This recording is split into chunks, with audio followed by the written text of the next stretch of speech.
नमस्ते बच्चों, शिक्षा सागर के इस ऑनलाइन प्लेटफॉर्म पर एक बार फिर से आप लोगों का स्वागत है। बच्चों, हम पिछली क्लास में चैप्टर नंबर 4 के बारे में बात किया था ना। अब चैप्टर नंबर 4 में आपके क्या क्या क्या था, कार्बन एवं उसके यौगिक के बारे में पढ़ना था। हमने सबसे पहले कार्बन के बारे में जाना कि कार्बन का परमाणु क्रमांक 6 होता है ना। समझना इसको अच्छे से कि कार्बन का परमाणु क्रमांक 6 होता है। इसका मतलब उसके बाह्यतम कक्षा में कितने इलेक्ट्रॉन? 4 इलेक्ट्रॉन। अब 4 इलेक्ट्रॉन, इसका मतलब 4 इलेक्ट्रॉन का मतलब वो 4 को न तो त्याग सकता है ना ग्रहण कर सकता है, मतलब बड़ा मुश्किल होता है। अब इस असमंजस को सुलझाने के लिए वो क्या करता है, अन्य कार्बन परमाणु या फिर दूसरे परमाणु के साथ साझेदारी करता है। साझेदारी समझते हो ना, पार्टनरशिप करता है। दोनों पार्टनरशिप करता है जिस पर दोनों का हक होता है। दोनों का हक होता है जो पार्टनरशिप करता है, साझेदारी करता है, उस साझेदारी होने वाले इलेक्ट्रॉन पर दोनों का हक होता है। आया समझ में? अब हमने उसमें 2 चीज पढ़ा था, इंपॉर्टेंट चीज ध्यान रखना। एक तो सहसंयोजक बंध के बारे में पढ़ा था और एक सहसंयोजक यौगिक के बारे में पढ़ा था। अब बड़ी क्लासों में अगर आप साइंस लेते हो ना तो ये सारी चीजें बहुत डिटेल से पढ़ने को मिलता है। एक आयनिक यौगिक हुआ। आयनिक यौगिक किसके बीच में बनता है? जैसे कि NaCl के बीच में। समझना, आयनिक यौगिक। आयनिक यौगिक का मतलब क्या होता है? 2 या 2 से अधिक परमाणुओं के मेल से बनने वाले पदार्थों को हम यौगिक कहते हैं। तो इसमें 2 परमाणु हैं, सोडियम और क्लोरीन। अब यौगिक को भी अलग अलग भागों में बांटा गया है। एक तो होता है आयनिक यौगिक।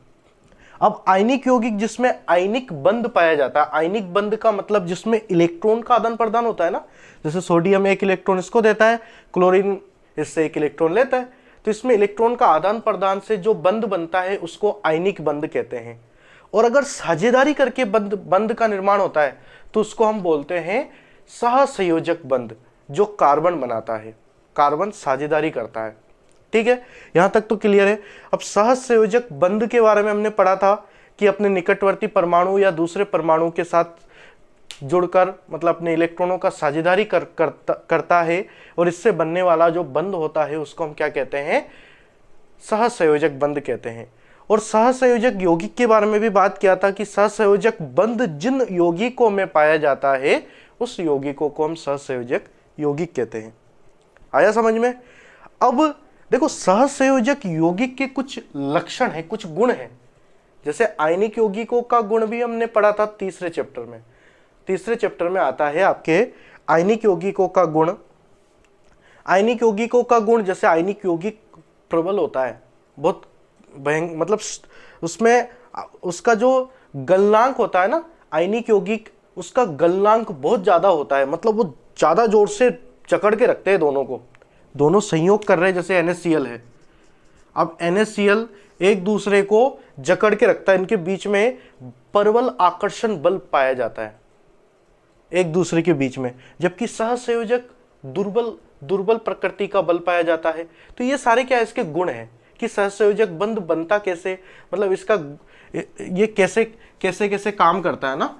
तो उसके बारे में अगर बात करें तो हमारा अगला हेडिंग क्या रहेगा?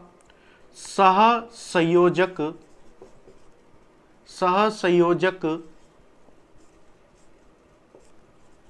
यौगिकों के गुण। सहसंयोजक यौगिकों के गुण। अब देखना, सहसंयोजक यौगिकों के गुण में सबसे पहला वाला तो गुण क्या है कि सहसंयोजक यौगिक जो होता है वो विद्युत धारा का कुचालक होता है। मतलब विद्युत धारा का चालन नहीं करता है। जो सहसंयोजक यौगिक जितने भी है वो विद्युत धारा का चालन नहीं करता है। तो हम क्या लिखेंगे? सहसंयोजक यौगिक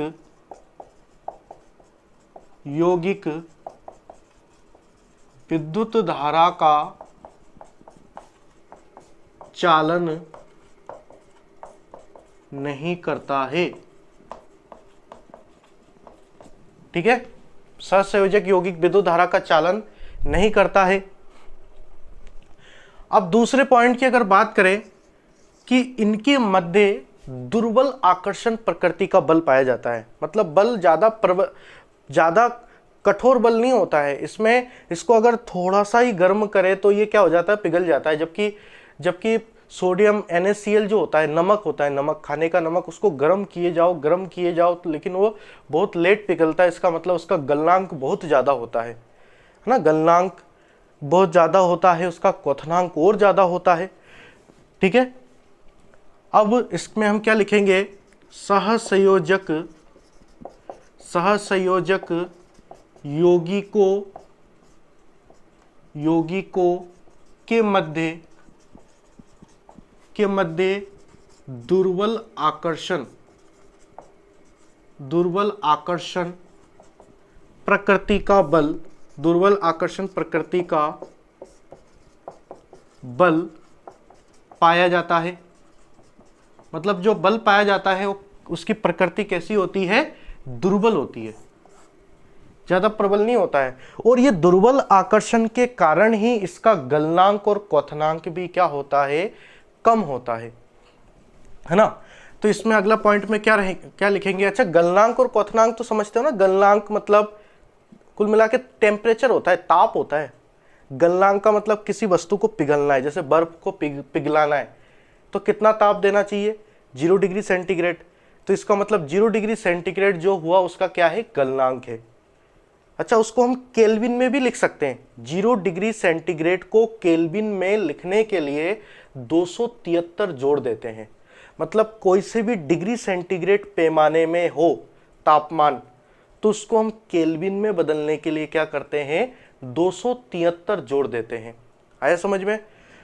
तो अब अगले पॉइंट की अगर बात करें, सहसंयोजक यौगिकों के मध्य दुर्बल आकर्षण प्रकृति का बल पाया जाता है। और आगे अगर बात करें तो सहसंयोजक यौगिकों का गलनांक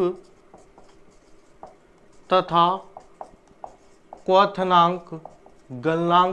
क्वथनांक सहसंयोजक यौगिकों का गलनांक तथा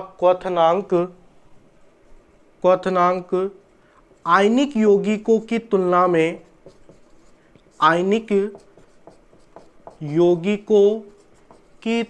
में कम होता है। और कम होने का कारण क्या है, दुर्बल आकर्षण बल। अब ज्यादा जकड़ के नहीं रखेगा तो थोड़ा सा गरम करेंगे तो पिघल जाएगा, मतलब बंध टूट जाएगा। ठीक है, तो अच्छा इसमें हमें कुछ पदार्थों का गलनांक और क्वथनांक की याद भी रखना है। 3-4 पदार्थ है, यहां से क्वेश्चन बन सकता है कि मेथेन का गलनांक कितना है ना। अब आपके देखो पिछले साल के जो एग्जाम के जो पेपर है उसमें अगर आप देखोगे तो 1-1 नंबर के क्वेश्चन सबसे ज्यादा है। अब 1-1 नंबर के क्वेश्चन इतने सारे आएंगे तो कहीं से भी कैसे भी क्वेश्चन बन सकता है ना, तो सारी चीजों पर हमें ध्यान रखना है। तो इसमें हम क्या लिखेंगे, कुछ पदार्थों का गलनांक और क्वथनांक लिखेंगे ना। अब यहां पर हम लिख लेते हैं पदार्थ और गलनांक और क्वथनांक। क्वथनांक का मतलब द्रव से वाष्प में बदलने के लिए ना, पानी से भाप में बदलने के लिए जो ताप दिया जाता है उसे हम क्या कहते हैं, क्वथनांक कहते हैं। और गलनांक मतलब पिघलाने के लिए। ठीक है, अब पदार्थ जैसे कि हम ले लेते हैं, सबसे पहला ले लेते हैं हम मेथेन। मेथेन गैस सुना होगा आपने, मेथेन CH4। ये मेथेन कैसे क्या होता है इनके बारे में हम डिटेल से पढ़ेंगे, आगे नामकरण करेंगे ना, तब आपको पता चल जाएगा कि ये एन क्यों हुआ, मेथेन हो गया है ना, इसका नाम मेथ क्यों बोला इसको, है ना। तो सारी चीज़ें हम पढ़ेंगे। सबसे पहले हम गलनांक और क्वथनांक की बात करें तो इसका गलनांक और क्वथनांक कितना होता है, इसका गलनांक होता है 90 और इसका क्वथनांक होता है 111 होता है। ठीक है, ये तो हो गया मेथेन का। अब दूसरे नंबर पर हम बात करते हैं एथेनॉल का। एथेनॉल। एथेनॉल का मतलब ये अल्कोहल होता है, अल्कोहल, जिसको हम साधारण भाषा में अगर समझे तो दारू, मदिरा, ठीक है। तो उसका जो सूत्र होता है वो क्या होता है, CH3CH2OH होता है, ठीक है। अब एथेनॉल का गलनांक और क्वथनांक की बात करें तो ये थोड़ा ज़्यादा होता है, 156 और 351, 156 और 351 होता है। इसके बाद अगले अगर बात करें क्लोरोफॉर्म, क्लोरोफॉर्म CHCl3। अब CHCl3 क्लोरोफॉर्म जो होता है इसका भी गलनांक और क्वथनांक थोड़ा ज़्यादा होता है, 209 और 334। गलनांक कितना होता है, 209 और 334। लास्ट हम बात करेंगे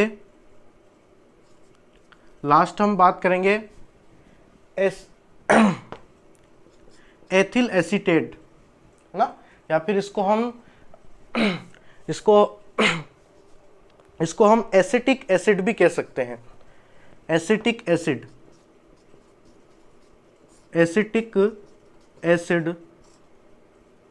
CH3COOH इसका सूत्र होता है। ये सूत्र वगैरह सभी समझ में आ जाएगा आपको, बस ऐसे याद रखना। अभी तो गलनांक और क्वथनांक, CH3COOH इसका सूत्र होता है, सारे कैपिटल लेटर में है, ये भी ध्यान रखना। अब इसका गलनांक और क्वथनांक की बात करें तो 290 और 391 होता है, 290 और 391 होता है, ठीक है। तो याद रखना मेथेन का 90 और 111, 90 पे तो पिघल जाता है और 111 पे भाप में परिवर्तित हो जाता है, ठीक है। तो ये गलनांक और क्वथनांक के बारे में हो गया, और सहसंयोजक यौगिकों के 2-3 गुण भी हो गए आपके पास, ठीक है। अब इसके बाद हम कार्बन के अपरूप के बारे में बात करेंगे, ठीक है। तो उसको आपको नेक्स्ट वीडियो में उसको समझाऊंगा मैं आपको, ठीक है। अगर ये अच्छा लगे तो इसको लाइक कर देना और चैनल को सब्सक्राइब जरूर करना। धन्यवाद।